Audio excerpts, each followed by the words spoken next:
నమస్తే శ్రీమాత్రే నమః శ్రీ కృష్ణాయ నమః 29 జూలై 2025 మంగళవారం నాటి దిన ఫలితాలు గ్రహస్థితులు ఆ గ్రహాల యొక్క ప్రభావము మేషాది ద్వాదశ రాశుల వారికి ఎలా ఉండబోతోంది అనే అంశంలో ఈరోజు మంగళవారము కుజుడు యొక్క ప్రభావము చాలా ఎక్కువగా ఉండే రోజు అనమాట.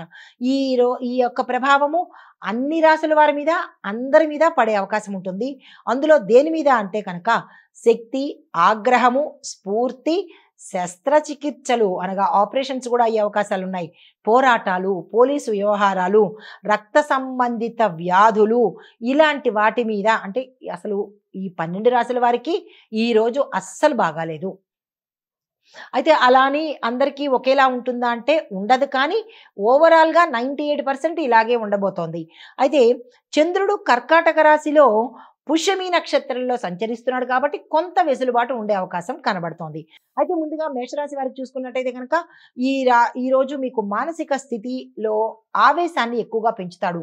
అగ్రెసివ్ నేచర్, కోపము, ఫైటింగ్స్ చేయడము, ఇబ్బందులు, గొడవలు ఇలాంటి భావాలు ఉంటాయి కాబట్టి జాగ్రత్తలు తీసుకోండి. కానీ రుణాలు తీర్చేసే అవకాశం కూడా కుజుడు కల్పిస్తున్నాడు కాబట్టి గబగబా రుణాలు తీర్చేసుకునే ప్రయత్నం చేసుకోండి. అయితే ఆస్తుల మీద చర్చలు జరుగుతాయి కానీ ఒక నిర్ణయానికైతే ఈరోజు రాలేరు. తల్లిదండ్రులతో వాదన జరిగే అవకాశాలు కనబడుతోంది, కొట్టుకునే అవకాశాలు కనబడుతున్నాయి. చాలా జాగ్రత్తగా వ్యవహరించాలి ఈరోజు మీరు. అయితే మీకు చెప్పదగిన పరిహారము సుబ్రహ్మణ్యేశ్వర స్వామిని పూజించడంతో పాటు చింతపండుని కనుక దానం చేసినట్టయితే మీ యథాశక్తి దానం చేసినట్టయితే కొంత వెసులుబాటు ఉండే అవకాశం కనబడుతోంది. ఆ ప్రయత్నం చేసుకోండి. తదుపరి రాశి వృషభ రాశి. ఈ రాశి వారికి సోదరులతో కలహాలు, మనం ఇందాక చెప్పుకున్నట్టుగా కుజుడు సామాన్యంగా ఉంచనివ్వడు కదా, కాబట్టి ఇబ్బందులు, గొడవలు, కలహాలు జరిగే అవకాశం కనబడుతోంది. ప్రయాణాల్లో జాగ్రత్తలు తప్పనిసరిగా తీసుకోండి.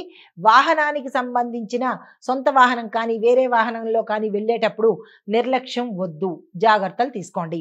అయితే మైనర్ ఎవరైనా ఉంటే చిన్నపిల్లలు, బాలికలు, బాలులు ఉంటే కనుక వాళ్ళ ఆరోగ్యం మీద శ్రద్ధ పెట్టే ప్రయత్నం చేసుకోండి. వాణిజ్య ప్రయత్నాలు అంటే వ్యాపార ప్రయత్నాలు కానీ లేదంటే యాడ్స్ ఇవ్వడంలో కానీ ఇలా ఏ ప్రయత్నాలు ఈరోజు చేద్దామన్నా మంచిది కాదు. ఏ ప్రయత్నాలు చెయ్యకండి. స్తబ్దుగా ఈరోజు ఎలా ఉంటుందో అలా గడిపే ప్రయత్నం చేసుకోండి. అయితే మీకు చెప్పదగిన పరిహారము ఆంజనేయ స్వామి గుడికి తప్పకుండా వెళ్ళండి. 5 ప్రదక్షిణాలు చేయండి. 5 అరటిపళ్లను దానంగా ఇచ్చుకునే ప్రయత్నం చేసుకోండి. తదుపరి రాశి మిథున రాశి. ఈ రాశి వారికి చూసినట్టయితే ఆదాయము స్వల్పమైన లాభాలు అంటే మీరు ₹100 ఎక్స్పెక్ట్ చేస్తే రూపాయి మాత్రమే లాభం వచ్చేటట్టుగా కనబడుతోంది.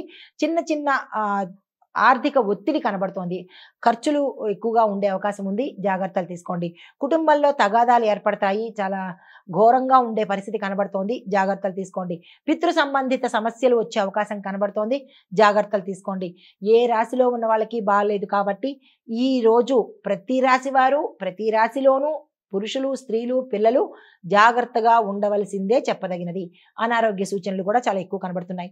మీరు కుజగ్రహ శాంతి కోసము హోమం కానీ, పూజ కానీ, జపం కానీ, మంత్రం కానీ చేయడంతో పాటు ఈరోజు ఉల్లిపాయతో చేసిన వంటలు తినకండి. ఉల్లిపాయని అవాయిడ్ చేసుకోండి.